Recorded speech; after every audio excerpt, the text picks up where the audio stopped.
Greetings, and more greetings to you, good people. My name is DJ Holly, and welcome to 2.5 Creative Studios. Chitubu che content, chitubu chisingapwi, chitubu chinoniwa nemunhu wese, chitubu chakavhenekwa, chikaongororwa nana mazvikokota kunzi aiwaka chitubu ichi chine content iri healthy, content yakachena, yakakodzera unge chikonsumwa nemunhu akaita unge iwewe. Ndosaka uri panapa muzuva ranhasi. If it's your first time here, dzvanya subscribe button and the notification bell so that you don't miss out on any exciting content uploaded. Kana wanga wagara uri mugaro wepanapa, dango kutenda nekuita sei nekukurumidza kubhadhara rent.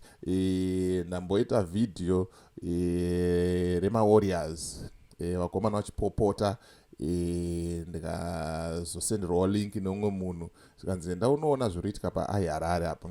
Saka ndasvika ipapo mandaona pane post iyi, mbera ndiise munhu, pane post iyi yakanzi iyo Kusupporter maWarriors Zvakangofanana Nekuvhotera Chamisa. Amenoti Munoti Chii Nazvo, amenoti munozvionawo sei kuti zvinhu zvitu zvingafananidzwa here kana kuti mawani. So ndonyaya yandiri kufamba nayo zvamanje manje, yandoda kuti timbopinda mucomment section tomboonesana kuti bo here kana kuti bo here. But hanzi Kusupporter maWarriors Zvakafanana Nekuvhotera Chamisa.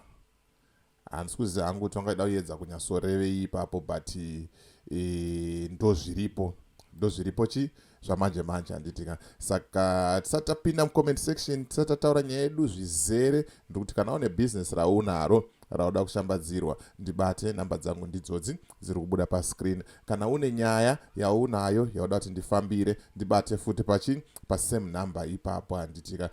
Manheru ndichadzoka with a special report on SADC protest. Ndimbokuonesai kuti chii chiri kuitika, zvakamira sei, zviri kufamba sei, uye zvamungatarisire kuita sei kuwana mumazuva arikuita sei ari kuteera iyayaya handitika. So right, rega tipinde mucomment section muzvionere mega. Comment section inenge ichitopisa baba, comment section inenge ichitopisa. Zvikanzi neuyoyo handiti ndeyezano here maWarriors iwayo. Handizoziva hangu kuti maWarriors ndeyezano kana kuti ndeyeZimbabwe, handiziva hako. Isa comment section utibatsirewo kuti zvakamira sei. Zvikanzi ukashandisa pfungwa idzi pakucrossa road unofa. Hanzi ukashandisa pfungwa dzekompare Nelson Chamisa nemaWarriors, unogona kungoita sei, unogona kungokita, unofa, unodhungwa nemota, ukafira mahara. Zvikanzi neuyoyo Warriors are for ZANU-PF and Chamisa is for Zimbabweans. Those two are totally different. Musafananidze Nelson Chamisa nezvinhu zvisina basa. Kana mazogara henyu uyo anonzi Nelson Chamisa anodiwa nevanhu zvekutodaro mawani chacho. Zvikanzi nemumwe, but I don't blame maWarriors. Mungatambire kunyika yevamwe monzi muri pahome ground, zimu isazodaro. Mawana hanzi problem yakaitika ndekuti vakatambira kunyika isiri yavo, vombo vanzi vari pahome ground. Tamboitaura nyaya yemaground aya kuti nyaya yecity inoda kuvakwa yaye, dai mari yacho yamboenda kunogadzisa maground, vanhu vokwanisa kuita sei kutamba bhora padhene handitika. Zvikanzi ZANU-PF yoshandisa maWarriors kushungurudza zvizvarwa zveZimbabwe. Haveroti vakadaedza kuti chiyava, but hanzi ZANU-PF iri kushandisa maWarriors kushungurudza zvizvarwa zveZimbabwe. Zvikanzi uyo aizve vakashata. Zvikanzi Zimbabweans should grow someday to know that everything is not about politics. There is life out there besides who you support politically. Hanzi maZimbabweans ngatikurei, one day tichazokura kuti tinyasoona kuti aiwaka kune upenyu kunze uku. Hazvinei nekuti unosapota bato ripi kana kuti ndiani waunosapota in terms of politics. Saka one day munamato wake blessing kuti dai vanhu vakura, dai vanhu vaonawo, vanhu vachenjera kuti there is more into life than politics. Handizoziva hangu kuti munoti chii nazvo. Isa comment mucomment section. Handiti comment section yanga ichipisa ende iri kubvira zvekutodaro zvikanzi vhotera Chamisa rinobiwa nachigumba. Ndemumwe Matthew ndozvaari kutaurawo. Ameno kuti iwe unozvionawo sei, unoiona sei nyaya iyi. Hanzi kusupporter maWarriors kwakangofanana nekuvhotera Nelson Chamisa. Ndo macomment section atita sei atiri kuverenga apa. Handiti kana uchangotibata kana uchiri kuona video kusvika panapa zvinoratidza kuti uri kunakirwa nevideo, dzvanya subscribe button and the notification bell so that you don't miss out on exciting content uploaded. Yakafanana neinoyi yandenge ndichikuigirai panapa. Handitika zvikanzi haunyebe iwe uri kuvengerwa chokwadi. Ameno tari kunzi asinganyebe ndeupa, ari kuvengerwa chokwadi ndeupi, but ndo zviripo, ndo vanhu vacho zvavarita sei zvavari kutaura.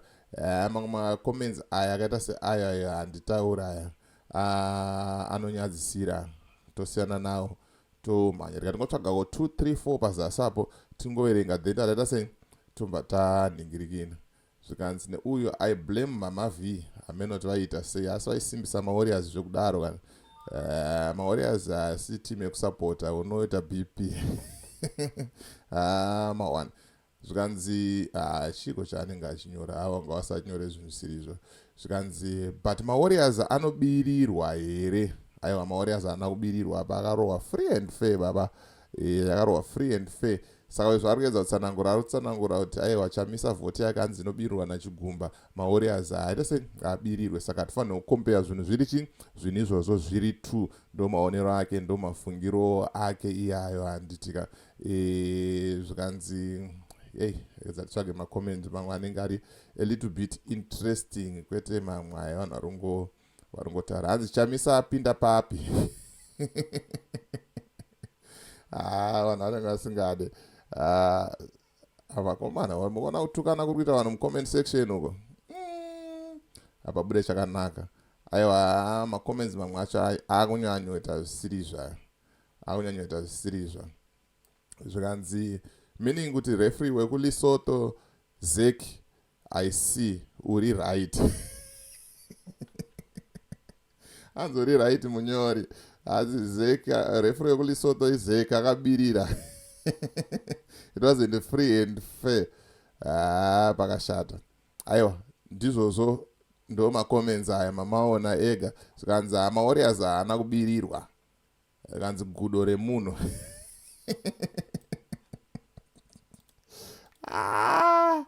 Aiwa I think atigumire ipapa. Violence dzacho dzakuita sei dzakuzonyanya mucomment section ibomo manditi. Saka ndo video ranga ndangokubatira zvamanje kuti ndikuratidzei kuti aiwa chichiri kumboitika, vanhu vari kuti chii mumastreets esocial media paFacebook apa nenyaya yemaWarriors. Pakashata nditika. So as for me DJ Holly and the rest of the crew behind the scenes, tikuti thank you for watching and it's bye for now. Ngatisangane muvideo rinoteera.